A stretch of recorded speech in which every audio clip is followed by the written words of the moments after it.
Hey Mountain students, my name is Gil. It's really good to be with you tonight. I want to tell you about the time that I failed to run a marathon. I have a friend named Seth. Last year, Seth came to me and asked if I wanted to run a marathon with him, like a full 26.2 mile race in the middle of winter in Memphis, Tennessee.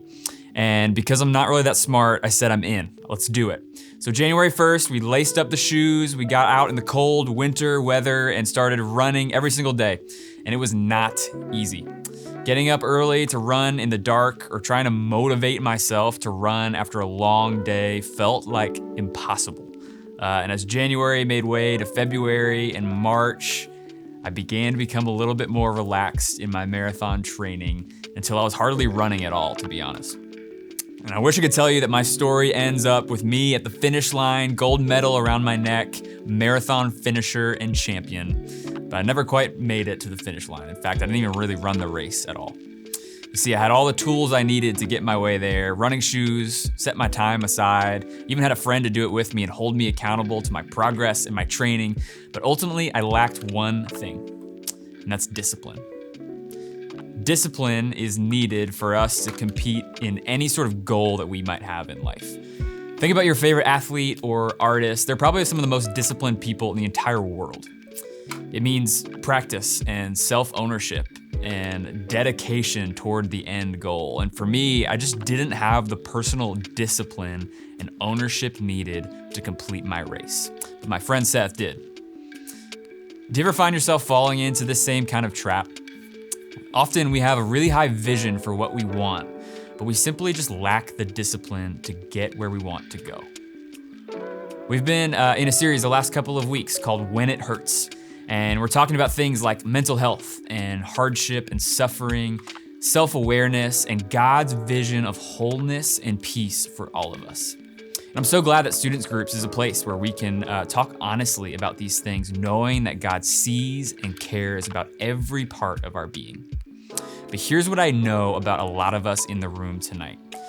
We often fail to live into the full, abundant life that God has for us simply because we lack the self-discipline to actually make it a part of our lives.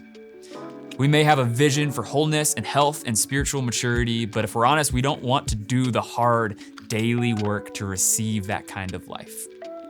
Do you know someone in your life who's just like wholehearted? They have a wholehearted, focused vision for their life. The Apostle Paul was a guy who stands as one of the most complete examples of what it meant to be a mature, disciplined disciple of Jesus in his own time. I've often wondered what it would be like to just sit down and talk to him about what it means to find strength and resilience and hope in the middle of hardship. And I love these words that he speaks to the community in Corinth about a different kind of marathon. He says this, "Do you not know that in the race, all the runners run, but only one gets the prize? Run in such a way as to get the prize. Everyone who competes in the games goes into strict training. They do it to get a crown that will not last, but we do it to get a crown that will last forever. Therefore, I do not run like someone running aimlessly. I do not fight like a boxer beating the air. No, I strike a blow to my own body and make it my slave, so that after I have preached to others, I myself will not be disqualified for the prize." And Paul here is not just talking about a marathon or a Mario Kart race. He's talking about your life. A life of mature discipleship to Jesus is a long journey, and it requires strict training and discipline.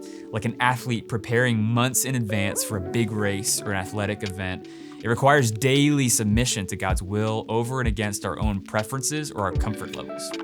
It's a vision of a whole life oriented toward God and others and ourselves. Disciplined and strict training to the Master Jesus, for a reward that is more valuable than anything this world has to offer. So let's be honest for a second, okay? Life is just hard. In any given week, we bounce back and forth between family issues and mental health challenges, conflict with friends or relationship problems. Our phones are calling for our attention 24/7, a long list of schoolwork or other things we have to get done at any given moment. Being a human is just a complicated, messy adventure. And if life was easy, it wouldn't require a whole lot of discipline to be lived well. But the truth is, it's really hard work to live a full life. I don't want you to misunderstand me here. It's not a part of your job description as a person to have your whole life together.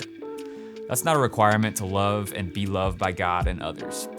Don't ever believe the lie that in order to have a life with God, you need to have all of your stuff together. God sees you and knows you and can work with you right where you are. But God's vision for your life and for my life is that he would bring us into full maturity, what Paul himself calls the full stature of Christ-like life. And that life is a long race. See, my buddy Seth, he finished the marathon last week. And the only reason he finished was because he had a holistic, disciplined plan for training. He set aside time, he had a strict diet, he paced himself, he committed daily to pursuing his goal. His training involved his mind, his body, taking care of himself, getting enough sleep, budgeting in his schedule. It was a multifaceted program for his life to be totally oriented toward his goal. When Jesus is asked, what is the most important commandment in all of the Bible, he says this. One of the teachers came to him and heard that he was debating and noticed that Jesus had given them an answer, and he asked him, of all the commandments, what is the most important? The most important one, answered Jesus, is this. Hear, O Israel, the Lord our God, the Lord is one. Love the Lord your God with all your heart, with all your soul, with all your mind, and with all your strength. And the second one is this, love your neighbor as yourself. There is no commandment greater than these. Jesus puts it plainly, the most important thing we can do in life is orient our whole self, our mind, our body, and our heart toward loving God and loving other people. When he says love God with all of your strength, the word for strength is this Hebrew word. It's called me'od. And it's a word that is typically used to mean very or much or a lot. In other words, this word doesn't just mean strength in the way that we usually think. It actually means to love God with all of your muchness, all of your you-ness, all of yourself, everything you have. You could replace the word with the word wholeness. You see, emotional and spiritual wholeness are at the center of mature discipleship to Jesus. To love God with all of your me'od, strength and might, means devoting every thought, every habit, every capacity and opportunity to love God and to love those around you. It means every single part of your life is invited into a full, vibrant life with God. When you're at home, when you're at school, when you're with your friends, wherever you are, you're giving the fullness of yourself to God. Life is a long race, and you need your whole self to run it. Your whole body and mind and heart, soul and strength matters when it comes to mental health. And it matters when it comes to your spiritual life. Think about the most spiritually mature person you know. Maybe it's your group leader or a parent or someone else. Oftentimes those people are also the most emotionally whole and mature people. It's just the way it works. It's a part of the discipleship journey. And so I want to ask you, what is blocking the way to wholeness for you? I find that for me, it usually has a whole lot to do with my habits, particularly my digital habits. When I'm at my most tired or burned out or least hopeful is when I have really bad digital habits. There's just so much out there on the internet that's just plain toxic and not really upbuilding for a healthy human life. And the more I take in all of that toxic stuff, the more it becomes a part of me. Our habits will ultimately make us who we are, and especially our digital and our social media habits. Maybe you consider yourself a follower of Jesus, but you have a social media presence that looks totally different from your life at church or student groups. I always say, show me your Instagram DMs and I'll show you what you really value. We need to take inventory of our own habits. Maybe there are certain patterns in your life that you know you just need to disrupt in order to have a full and healthy life with God and others. To be honest with you, I'm gonna give you what very well might be the most holy and spiritual things you can possibly do this week, okay? Are you ready? Here it is. Get 8 hours of sleep, drink enough water, get enough to eat, silence your phone before bed, feed your mind with good and encouraging things, and make time for family and friends. Sometimes it's just that simple. These things are not separate from your discipleship to Jesus. It's not just self-help or self-care. It's how we can be the best and most whole we can be for the journey of life that's ahead of us.